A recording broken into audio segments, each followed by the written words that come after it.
ঢাকাই সিনেমার আকাশে আর এক ঝড়ের আভাস। মেগাস্টার শাকিব খানের বহুল প্রতীক্ষিত বরবাদ সিনেমার টিজার অবশেষে প্রকাশ্যে এসেছে। বৃহস্পতিবার সন্ধ্যায় মাত্র 1 মিনিট 44 সেকেন্ডের এই টিজারেই কাঁপিয়ে দিয়েছে শাকিব অনুরাগীদের হৃদয়। আমার মা হয়ে লজ্জা হয়, আর তোমার ছেলের বাবা হয়ে এতটুকু লজ্জা হয় না?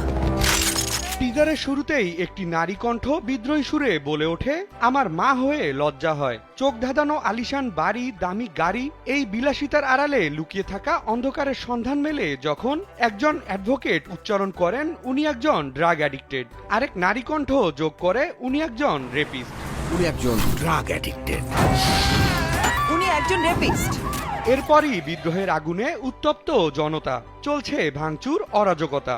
ঠিক সেই মুহূর্তেই যেন বিদ্যুৎ চমকের মতো আবির্ভূত হন মেগাস্টার শাকিব খান।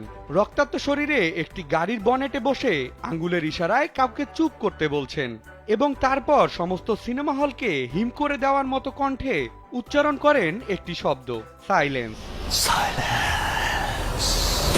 মেহেদী হাসান হৃদয় পরিচালিত এই সিনেমায় ধুমধারাকা অ্যাকশনের সঙ্গে মিশেছে রোম্যান্স।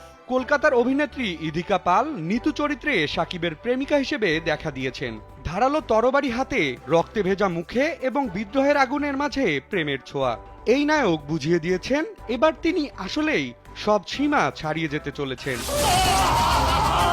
আপনার ছেলে একটা জানোয়ার। শাকিবের সঙ্গে এই সিনেমায় অভিনয় করেছেন যিশু সেনগুপ্ত, মানব সচদেব, মিশা সওদাগর সহ অনেকে।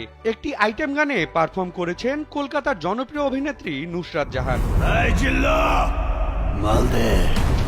আগামী ঈদ উল ফিতরে বাংলাদেশ সহ বিশ্বব্যাপী মুক্তি পাবে বরবাদ। এর আগে প্রিয়তমা, তুফান, রাজকুমার দিয়ে ভক্তদের ভালোবাসা পেয়েছেন শাকিব খান। এবার বরবাদ দিয়ে তিনি ঢাকাই সিনেমার ইতিহাসে নতুন অধ্যায় রচনা করতে প্রস্তুত। টিজার দেখে ইতোমধ্যে ভক্তরা এক বাক্যে বলেছেন, শাকিব বরবাদ করতে চলেছেন সিনেমার সব রেকর্ড। বিনোদন ডেস্ক, কালবেলা।